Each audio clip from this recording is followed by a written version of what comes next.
ಅಷ್ಟು ಸುದ್ದಿಗಳಿದ್ದಾವೆ ಅದೆಲ್ಲವನ್ನು ಕೂಡ ನಿಮ್ಮ ಮುಂದೆ ಅವರೊಂದಾಗಿ ಇಡ್ತಾ ಹೋಗ್ತೀನಿ. ಮೊದಲಿಗೆ ನೆನೆ ಮಧ್ಯಾಹ್ನ ರಾಮೇಶ್ವರಂ ಕೆಫೆಯಲ್ಲಿ ಬ್ಲಾಸ್ಟ್ ಸಂಭವಿಸಿತ್ತು. ಈ ಬ್ಲಾಸ್ಟ್ನ ಹಿಂದೆ ಮಂಗಳೂರು ಕೇಸ್ ಲಿಂಕ್ ಇದೆಯಾ ಅನ್ನುವಂತಹ ಅನುಮಾನ ಪ್ರಶ್ನೆ ಕಾಣೋದಕ್ಕೆ ಇದೀಗ ಶುರುವಾಗ್ತಾ ಇದೆ. ಈ ವಿಚಾರಕ್ಕೆ ಸಂಬಂಧಪಟ್ಟಂತೆ ರಿಪಬ್ಲಿಕ್ ಕನ್ನಡದಲ್ಲಿ ಎಕ್ಸ್ಕ್ಲೂಸಿವ್ ಇನ್ವೆಸ್ಟಿಗೇಷನ್ ಡೀಟೇಲ್ಸ್ ನಿಮ್ಮ ಮುಂದೆ. ಬಾಂಬ್ ಡಿಸೈನ್ ಡಿವೈಸ್ಗಳಿಂದ ಪೊಲೀಸರಿಗೆ ಕೆಲವೊಂದಿಷ್ಟು ಅನುಮಾನಗಳು ಮೂಡೋದಕ್ಕೆ ಶುರುವಾಗಿದೆ. ಈ ಬ್ಲಾಸ್ಟ್ ಆಯ್ತಲ್ಲ, ಈ ಬ್ಲಾಸ್ಟ್ ಬಳಿಕ ಬಂದಂತಹ ಫಾಗ್ನಿಂದ ಪೊಲೀಸರಿಗೆ ಅನುಮಾನ ಶುರುವಾಗಿರೋದು. ಸೇಮ್ ಇದೇ ರೀತಿ ಮಂಗಳೂರು ಕೇಸ್ನಲ್ಲಿ ಪತ್ತೆಯಾದ ಅಂಶಗಳೇ ಇಲ್ಲೂ ಕೂಡ ಪತ್ತೆಯಾಗಿದೆ. ಅದೇ ರೀತಿಯಾಗಿ ಪತ್ತೆಯಾಗಿರುವಂಥದ್ದು ಮಂಗಳೂರು ಕೇಸ್ ರೀತಿಯ ಕುರುಹುಗಳು ಇಲ್ಲೂ ಕೂಡ ಪತ್ತೆಯಾಗಿದೆ ಅಂತೇಳಿ ರಿಪೋರ್ಟ್ ಸಿಗ್ತಾ ಇದೆ.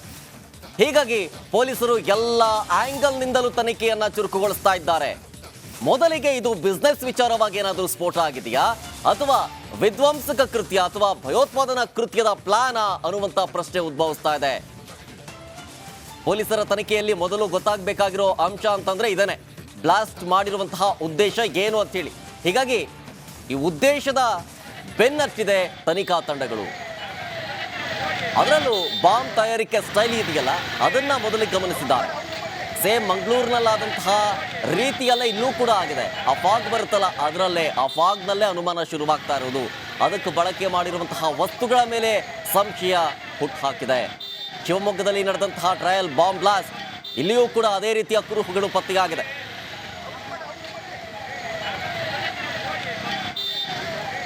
ಗಮನಿಸ್ತಾ ಇದ್ದೀವಿ, ಶಿವಮೊಗ್ಗದಲ್ಲೂ ಕೂಡ ಇದೇ ರೀತಿಯಾಗಿ ಒಂದು ಟ್ರಯಲ್ ಬ್ಲಾಸ್ಟ್ ಆಗಿತ್ತು. ಇಲ್ಲಿಯೂ ಕೂಡ ಅದೇ ರೀತಿಯಾದಂತಹ ಕುರುಹುಗಳು ಪತ್ತೆಯಾಗಿದೆ. ಶಿವಮೊಗ್ಗದಲ್ಲಿ ತನಿಖೆ ಮಾಡಿದಂತಹ ಟೀಮ್ ಇಲ್ಲೂ ಕೂಡ ಪರಿಶೀಲನೆ ಮಾಡ್ತಾ ಇದೆ. ಶಿವಮೊಗ್ಗದ ರೀತಿಯ ಕುರುಹುಗಳು ಇಲ್ಲೂ ಕೂಡ ಪತ್ತೆಯಾಗಿದೆ ಅಂತೇಳಿ ರಿಪೋರ್ಟ್ ಹೇಳ್ತಾ ಇದೆ. ಹೀಗಾಗಿ ಈ ಕೇಸ್ನಲ್ಲಿ ಮತ್ತಷ್ಟು ಅನುಮಾನಗಳು ಹೆಚ್ಚಾಗ್ತಾನೆ ಹೋಗ್ತಾ ಇದೆ. ವಿಧ್ವಂಸಕ ಕೃತ್ಯ ಎಸಗೋದಕ್ಕೆ ಪ್ಲಾನ್ ಮಾಡಿ ಬ್ಲಾಸ್ಟ್ ನಡೆಸಿರುವಂತಹ ಶಂಕೆ ಮೇಲ್ನೋಟಕ್ಕೆ ವ್ಯಕ್ತ ಆಗ್ತಾ ಇದೆ. ಹೀಗಾಗಿ ಬ್ಲಾಸ್ಟ್ನ ಹಿಂದೆ ಶಂಕಿತ ಉಗ್ರರ ಕೈವಾಡದ ಶಂಕೆ ವ್ಯಕ್ತವಾಗ್ತಾ ಇದೆ.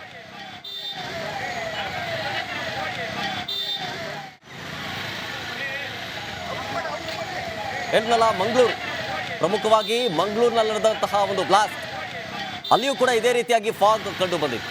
ಹೀಗಾಗಿ ಇಲ್ಲಿ ರಾಮೇಶ್ವರಂ ಕೆಫೆಯಲ್ಲಿ ಆದಂತಹ ಸ್ಫೋಟದಲ್ಲೂ ಕೂಡ ಅದೇ ರೀತಿಯಾಗಿ ಆಗಿರೋದ್ರಿಂದ ಸಂಶಯಗಳು ಮೂಡ್ತಾ ಇದ್ದಾವೆ.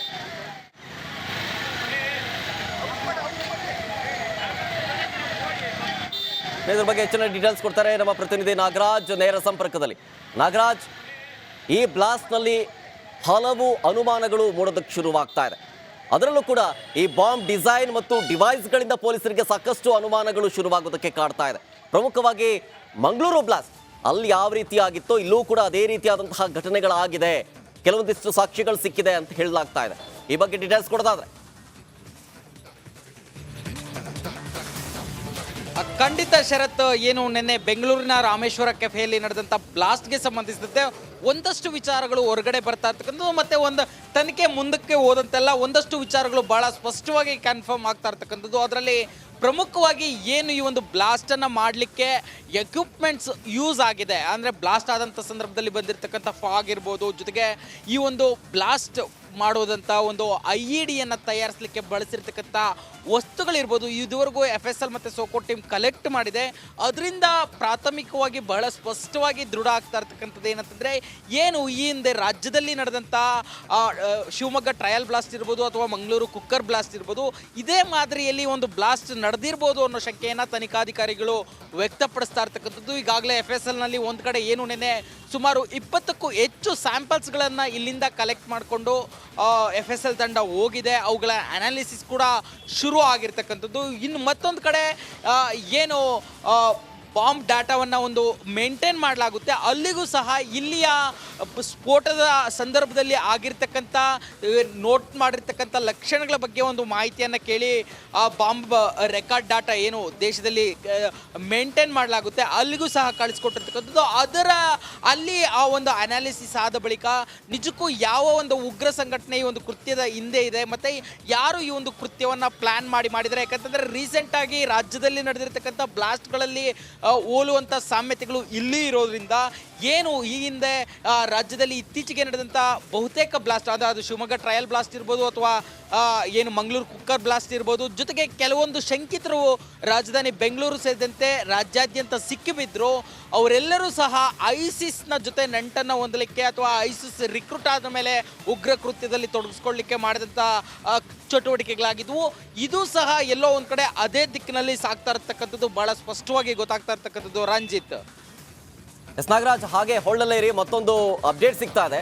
ಈ ರಾಮೇಶ್ವರಂ ಕೆಫೆ ಹೋಟೆಲ್ನಲ್ಲಿ ಬಾಂಬ್ ಬ್ಲಾಸ್ಟ್ ಆಯ್ತಲ್ಲ, ಈ ಕೇಸ್ನ ವಿಚಾರಕ್ಕೆ ಸಂಬಂಧಪಟ್ಟಂತೆ ಮತ್ತಷ್ಟು ಮಾಹಿತಿಗಳು ಸಿಗ್ತಾ ಇದೆ. ಅದರಲ್ಲೂ ಕೂಡ ರಿಪಬ್ಲಿಕ್ ಕನ್ನಡದಲ್ಲಿ ಬಾಂಬ್ ಬ್ಲಾಸ್ಟ್ನ ಎಕ್ಸ್ಕ್ಲೂಸಿವ್ ಡೀಟೇಲ್ಸ್ ನಿಮ್ಮ ಮುಂದೆ. ಆರೋಪಿ ಶಾರಿಕ್ ಈತನನ್ನ ವಿಚಾರಣೆಗೊಳಪಡಿಸುವಂತಹ ಸಾಧ್ಯತೆ ಇದೆ. ಯಾಕಂದ್ರೆ ಮಂಗಳೂರು ಕುಕ್ಕರ್ ಬಾಂಬ್ ಬ್ಲಾಸ್ಟ್ ಆಗಿತ್ತಲ್ಲ, ಅದೇ ರೀತಿ ಅದೇ ಮಾದರಿಯಲ್ಲಿ ಇಲ್ಲೂ ಕೂಡ ಆಗಿದೆ ಅನ್ನುವಂತಹ ಅನುಮಾನ ಪೊಲೀಸರಿಗೆ ಶುರುವಾಗಿದೆ. ಹೀಗಾಗಿ ಮಂಗಳೂರಿನಲ್ಲಿ ನಡೆದಂತಹ ಕುಕ್ಕರ್ ಬಾಂಬ್ ಸ್ಫೋಟದ ಆರೋಪಿ ಶಾರಿಕ್ನನ್ನ ವಿಚಾರಣೆ ನಡೆಸುವಂತಹ ಸಾಧ್ಯತೆ ಇದೆ. ಆತನನ್ನ ವಿಚಾರಣೆ ನಡೆಸಿದ್ರೆ ಇನ್ನಷ್ಟು ಮಾಹಿತಿಗಳು ಸಿಗುವಂತಹ ನಿರೀಕ್ಷೆ ಪೊಲೀಸರಿಗಿದೆ. ಶಾರಿಕನ್ನ ವಶಕ್ಕೆ ಪಡೆದು ಏನೇನು ಕಾನೂನು ಕ್ರಮ ಇದೆಯಲ್ಲ ಅದೆಲ್ಲದಕ್ಕೂ ಕೂಡ ಪೊಲೀಸರು ಇದೀಗ ಸಜ್ಜಾಗ್ತಾ ಇದ್ದಾರೆ ಅನ್ನೋದು ಗೊತ್ತಾಗ್ತಾ ಇದೆ. ಪರಪ್ಪನ ಅಗ್ರಹಾರ ಕೇಂದ್ರ ಕಾರಾಗೃಹದಲ್ಲಿ ಇದೀಗ